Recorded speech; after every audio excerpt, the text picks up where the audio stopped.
জিন্দেগির সব গুনাহগুলো আল্লাহ তাআলা মাফ করে দিবেন। আপনি যখন মৃত্যু শয্যায় থাকবেন, আপনি যখন নিজেও পড়বেন, সবাইকে পড়াবেন লা ইলাহা ইল্লাল্লাহ মুহাম্মাদুর রাসূলুল্লাহ। কালেমা পড়তে পড়তে ঈমান অবস্থায় আপনার নিঃশ্বাসটা চলে যাবে। আত্মীয় স্বজন সবাই খুশি হবে, আমার আব্বা কালেমা পড়েছে, আমার ভাই কালেমা পড়েছে, আমার ভাই কালেমা পড়েছে, আমরাও কালেমা পড়েছি। 100% জীবিত লোকগুলো সিউরিটি দিবে, আমার আব্বাকে জান্নাত দিবে না, কাজে দিবে জান্নাতের সার্টিফিকেট নিয়ে যাবেন আপনি মৃত্যু শয্যায় এখান থেকে। কারণ সবচেয়ে সহিহ হাদিস হচ্ছে যে ব্যক্তি ইন্তেকালের সময় কালেমা পড়ে সে 100% জান্নাতি, 99% না, 100%। আমরা অনেক ব্যক্তিকে বলতে দেখি যে তুমিও পড়ো, আমিও পড়ি লা ইলাহা ইল্লাল্লাহ মুহাম্মাদুর রাসূলুল্লাহ।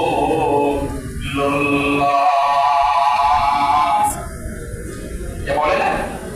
আবার অনেক জায়গা থেকে ব্যতিক্রম আছে, আশপাশের লোকেরা রু দিয়ে আব্বা মা ভাই আব্বা দাদা আমরা বল লা ইলাহা রু দিয়ে লাই, কিন্তু যে মারা যায় তার ঠোঁট লড়ে না, লড়ে না, সে ইশারায় করার সুযোগ থাকে না।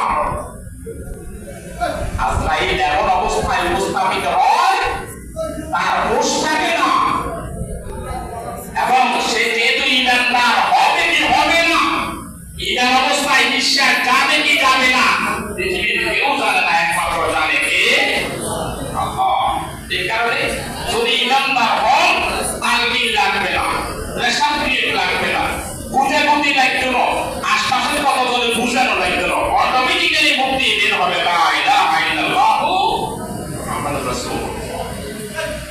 কালেমা মুখ থেকে বের হওয়ার জন্য উত্তম ইবাদত কুরবানি, কালেমা মুখ থেকে বের হওয়ার জন্য উত্তম ইবাদত জীবনের নামাজ, কালেমা মুখ থেকে বের হওয়ার জন্য উত্তম ইবাদত রোজা, কালেমা মুখ থেকে বের হওয়ার জন্য উত্তম ইবাদত পর্দা, কালেমা বের হওয়ার জন্য সাদকা, যাকাত, হালাল ভাবে চলা, হারাম বর্জন করা।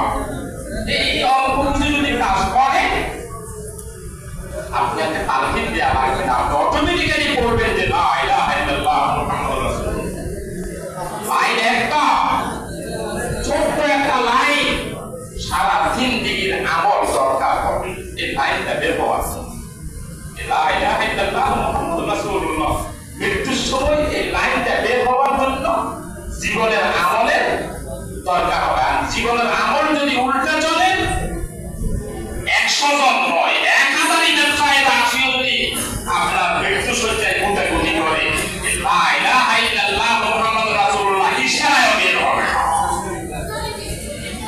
বুঝবার কথা, যদি কালেমা বের না হয়, যদি কালেমা বের না হয়, যদি কালেমাটা পড়তে না পারে, আপনার জীবন নসিব হবে, আপনার পরকালী জিন্দেগি কি নসিব হবে এটা পৃথিবীর কেউ বলতে পারবে না। আর যদি বাইসেন্স করতে না পারে, পরকালী স্টেশন কবর থেকে একবারে জান্নাত জাহান্নামের যতগুলো স্টেশন আছে এতগুলো স্টেশন পর্যন্ত পৃথিবীর কেউ আপনাকে বাঁচাতেও পারবে না। কোন নবী রাসূল কেউ সুপারিশ করবে না। আর জান্নাত কালেমা পড়তে পারবে, খুঁটিনাটি যা আছে সবগুলো অটোমেটিক্যালি মাফ হয়ে যাবে, অটোমেটিক্যালি মাফ। এই কারণেই আমাদের সামনে সবচেয়ে বড় ফজিলত এবং বরকতময় একটা আমল হচ্ছে কোরবানি। কোরবানি দিবসের দুটো ওয়াজিব, একটা হচ্ছে নামাজ পড়া। ঈদুল আযহা নামাজটা পড়া কি ওয়াজিব, এইটা আমরা 2 মিনিট পরে নামাজ পড়ব। খুতবা পড়া ওয়াজিব, খুতবা শোনা ওয়াজিব, আর কোরবানি করা ওয়াজিব। এখানে ঈদের নামাজের পরে আমি যে কথাটা বলেছিলাম, এই শুক্রবারে বলেছিলাম 5 মিনিট মাত্র সময় দিব। ঈদের নামাজ শেষে খুতবার পরে মাত্র 5 মিনিট সময় নেব, ওই 5 মিনিটে আল্লাহর জন্য যা দিবে এইটাই। যদি নিয়ত করে থাকেন যে আমি 500-1000 টাকা দেব, তাহলে খাওয়া মাত্রই এটা দিয়ে দিবেন। পকেটে নিয়ে বসে থাকিয়ে না, সময় নষ্ট করার দরকার নাই। আমাদের অনেক কাজ আছে, অনেক কাজ। আর কোরবানি করতে গিয়ে ভুলে যেন জোহরের নামাজ কাজা না হয়। অনেকের সবচেয়ে ইম্পর্টেন্ট একটা কাজ, গরু বানাইতেছেন, গরুর কাজ করতেছেন, আপনি ওই গরুর রক্ত বানা ওইটা দিয়ে নামাজ পড়া যাবে। এখন তো লুঙ্গিটা চেঞ্জ করি, আপনি ওযু করেন, আপনি তো না পাক না, আমরা তো না পাক না, ওযু করি। বেশি খারাপ কাপড় হলে 5 মিনিটের জন্য সেই কাপড়টা চেঞ্জ করে নামাজটা পড়েন। ঘরে ঢুকতে না পারলে বাইরে নামাজ পড়েন, একটা বিছানায় নেই, কিন্তু নামাজ কাজা করা কখনো যাবে না।